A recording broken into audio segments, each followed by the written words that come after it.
Hello hi అందరికీ నమస్తే. Welcome back to DVS news channel. మన తెలంగాణ ప్రభుత్వం అయితే ఒక గొప్ప శుభవార్త అయితే చెప్పింది.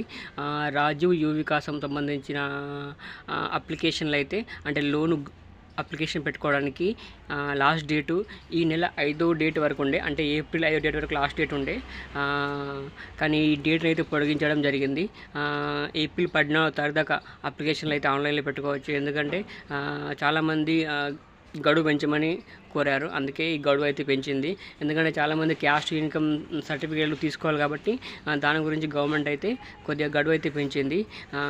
ఎవరైనా అప్లికేషన్ పెట్టుకోవాలనుకునే వాళ్ళు ఈ నెల 14వ తారీఖు వరకల్లా ఆన్లైన్లో అప్లికేషన్ పెట్టుకోవచ్చు. ఇంకోటి ఏంటంటే రేషన్ కార్డు అవసరం లేకుండా ఆన్లైన్లో అప్లికేషన్ అనేది తీసుకుంటారు. కాబట్టి మీకు ఓన్లీ క్యాస్ట్ ఒకటి ఉంటే సరిపోతుంది. ఇన్కమ్ కూడా లేని అవసరం లేదనుకుంటా. ఓన్లీ క్యాస్ట్ ఒకటి ఉంటే సరిపోతుంది. అందుకే మీరు క్యాస్ట్కు అప్లికేషన్ పెట్టుకోండి. ఆ క్యాస్ట్ వచ్చిన వెంటనే ఈ నెల 14వ తారీఖు వరకల్లా మీ సేవా సెంటర్ కానీ లేకపోతే మొబైల్లో కానీ మీరే స్వయంగా రాజీవ్ యువ వికాసంకు లోన్ గురించి అప్లికేషన్ అయితే పెట్టుకోవచ్చు.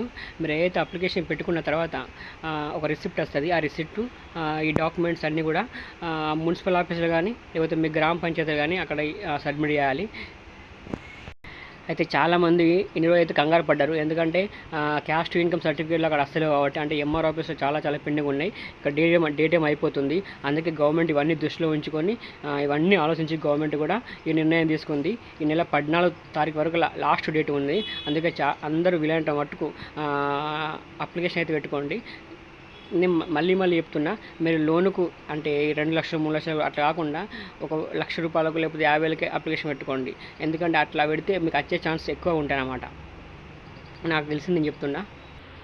మన ఛానల్లో ఎప్పటికప్పుడు తెలంగాణ సంబంధించిన న్యూస్ వస్తూ ఉంటాయి. Please subscribe.